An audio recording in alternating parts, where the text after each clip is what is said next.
everyone, welcome to For Nurses Preparation YouTube channel. I am Ritu. Let's start today's medical surgical nursing question on respiratory disorder.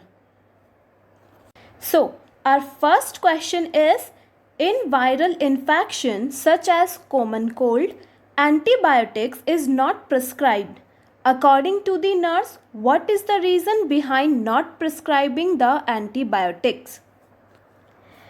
Viral infection जैसे common cold में antibiotic prescription नहीं दिया जाता है. Nurse के अनुसार viral infection में antibiotics को निम्न में से किस कारण से प्रिस्क्राइब नहीं किया जाता है? Options are A. Antibiotics are ineffective after cold symptoms. B. Antibiotics are ineffective in the treating viral infection. और C. Antibiotics are used only for immunosuppressed individuals. Or D. Antibiotics only prevent the spread of cold to others. And the correct option is option number B, that is antibiotics are ineffective in the treating viral infections.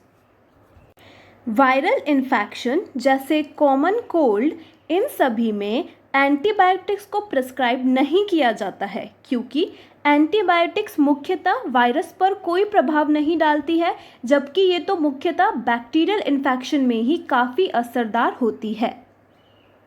Next question is, a patient is suffering from pharyngitis. His physician ordered to do throat culture. Which of the following technique nurse will use to get specimen for throat culture? एक pharyngitis से ग्रस्त patient के लिए physician ने throat culture का आदेश दिया है. Nurse को थ्रॉट कल्चर के लिए स्पेसिमेन प्राप्त करने के लिए निम्न में से कौन सी टेक्निक का यूज़ करना चाहिए? Options are A. Ask the patient to expectorate sputum into a paper cup. B. Collect saliva in a sterile culture cup. C. Wipe the inner mouth and tongue with gauze. Or D. Swab the throat with a sterile cotton applicator. And the correct answer is option number D, that is swab the throat with a sterile cotton applicator. Pharyngitis से ग्रस्त patient में swab मुख के सोर throat या pharynx के inflame tissue के लिए किया जाता है. नर्स को इसके कल्चर टेस्ट के लिए ऑप्शन डी वाला, that is swab the throat with a sterile cotton applicator वाली टेक्निक का यूज़ करना चाहिए ताकि कल्चर टेस्ट के बाद आने वाले रिजल्ट भ्रमित करने वाले प्राप्त ना हों, क्योंकि अनस्टेराइल टेक्निक से स्वैब पर पहले से ही पैथोजन उपस्थित हो सकते हैं. शेष ऑप्शन वाली स्वैब टेक्निक इनएप्रोप्रिएट होती है. Next question is, a 10 years old child suffering from epiglottitis admitted in the hospital. Which of the following diagnosis is most appropriate for a child? Options are A. Impaired gas exchange related to non-compliant lungs. B. Decreased cardiac output related to bradycardia. C. Ineffective airway clearance related to laryngospasm. Or D. Anxiety related to separation from the parent. And your answer will be option number C, that is ineffective air clearance related to laryngospasm. Epiglottitis का main होता है inflammation of the epiglottis. यह एक life threatening emergency या situation होती है. यह मुख्यतः लैरिंगोस्पाज्म और एडिमा के परिणाम स्वरूप उत्पन्न होती है. इसलिए इनएफेक्टिव एयर क्लीनेस इस बच्चे के लिए सबसे उचित नर्सिंग डायग्नोसिस होता है. शेष ऑप्शन वाले नर्सिंग डायग्नोसिस इस बच्चे के लिए इनएप्रोप्रिएट होंगे. Question number 4 is, a possible complication infants delivered by cesarean section is. Options are A. ABO incompatibility. B. Renal impairment. C. Keratitis. Or D. Respiratory distress. And the correct option is option number D that is respiratory distress. Normal labour के दौरान foetus birth canal से गुजरता है तो lungs में accumulated होया हुआ amniotic fluid छाती पर प्रेशर से बाहर निकाला जाता है, लेकिन सिजेरियन सेक्शन के द्वारा होने वाला बेबी इस प्रक्रिया या प्रोसेस से नहीं गुजरता है, जिसके कारण से ऐसे इन्फेंट्स में मुख्यतः रेस्पिरेटरी प्रॉब्लम विकसित होने की पॉसिबिलिटी काफ़ी ज़्यादा बढ़ जाती है। Question number 5th is, a patient suffering from ARDS, nurse after assessment finds the ABG analysis value as। एक नर्स को ARDS से ग्रस्त पेशेंट के असेसमेंट के दौरान ABG एनालाइज वैल्यू नियमानुसार प्राप्त होती है। pH 7.52, PaO2 की जो वैल्यू है वो प्राप्त हुई है 50 mm of Hg, PaCO2 28 mmHg, HCO3 24 MEq/L. According to the above value, which of the following conclusion will be made by nurse? Options are A. Patient PaO2 level is within normal range. B. A patient required oxygen therapy with very low oxygen concentration. C. The oxygen level is low but causes no risk for the patient. Or D. A patient is severely hypoxic. And your answer will be option number D, that is the patient is severely hypoxic.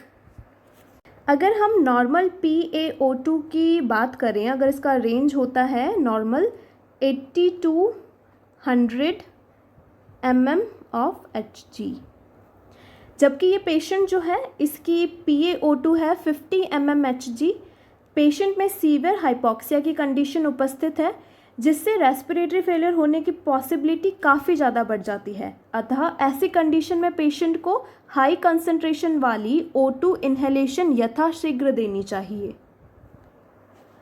Next question is, TB affects which of the following lungs part mostly. हमारे lungs में TB निम्न में से किस हिस्से में सर्वाधिक होती है? Options are A base part, B apex part, C middle part और D none of the above. Correct option is option number B, that is apex part.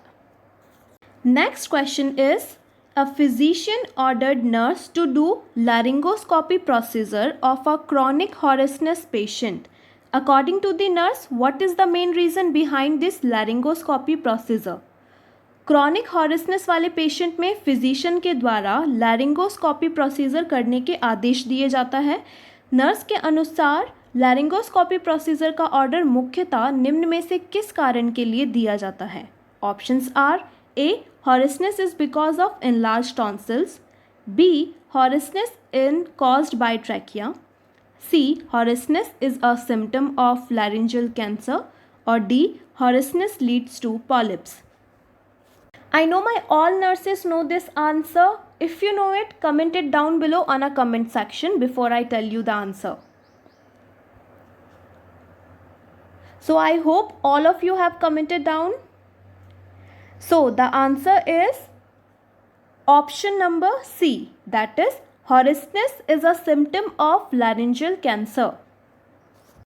गले में लगातार काफ़ी लंबे समय तक हॉरेसनेस का पाया जाना लैरिंग्स के कैंसर को इंडिकेट करता है।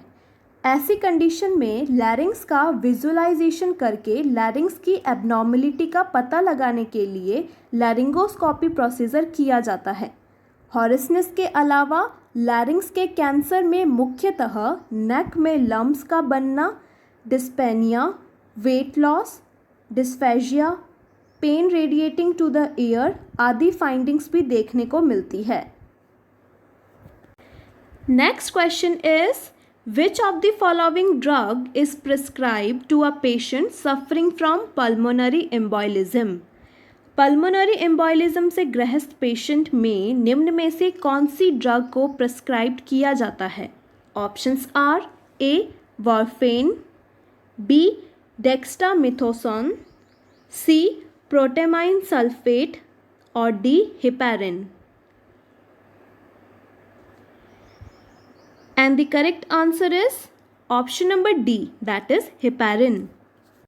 पल्मोनरी एम्बोलिज्म का मतलब होता है पल्मोनरी आर्टरी में ब्लड क्लॉट द्वारा अवरोध उत्पन्न हो जाना। ऐसी कंडीशन में हेपारिन मुख्यतः प्रिस्क्राइब किया जाता है ताकि फ्यूचर एम्बॉयली या थ्रोम्बाई का निर्माण ना हो पाए, जबकि प्रोटामीन सल्फेट का उपयोग मुख्यतः हेपारिन को निष्क्रिय करने के लिए किया जाता है। सामान्यतः वारफरीन एक स्लो एक्टिंग एंटीकोगुलेंट होता है और डेक्स्ट्रामेथोसेन ड्रग का मुख्यतः पल्मोनरी एम्बोलिज्म में यूज़ नहीं किया जाता है। I hope this all question is very helpful for you all, and if you want me to make any particular topic related video or question related video, you can comment down below. Your all suggestions are welcoming here. And all the best for your upcoming exam. I know you can do it. So question number 9 is, which of the following medication is used as a choice of drug by the nurse to a patient suffering from acute asthma showing inspiratory and expiratory wheezing? एक acute asthma वाला मरीज inspiratory व expiratory व्हीजिंग प्रदर्शित कर रहा है। Nurse के अनुसार इस पेशेंट के इलाज हेतु निम्न में से कौन सी मेडिकेशन का चॉइस ऑफ ड्रग्स के रूप में प्रयोग किया जाएगा? Options are A. bronchodilators, B. beta blockers, C. inhaled steroids, or D. oral steroids. And the correct option is option number A, that is bronchodilator. Acute asthma के patient में ब्रोंकियो constriction होने से एयर फ्लो कम हो जाता है। Acute asthma के first line treatment के तौर पर ब्रोंकियोडाइलेटर का यूज़ किया जाता है। Next and the last question of this video is, a severe allergic reaction patient just admitted to the hospital, which of the following intervention nurse should prioritise while taking care of this patient? एक severe allergic reaction वाले patient को just अभी hospital में admit किया गया है। इस patient की नर्सिंग केयर के दौरान नर्स के द्वारा निम्न में से कौन से इंटरवेंशन को प्रायोरिटी देनी चाहिए? Options are A. Taking care of patient's temperature, B. Checking the patient's pupillary response, C. Monitoring the patient's blood pressure, और D. Assessing the patient's skin colour. And the correct option is option number C, that is monitoring the patient's blood pressure.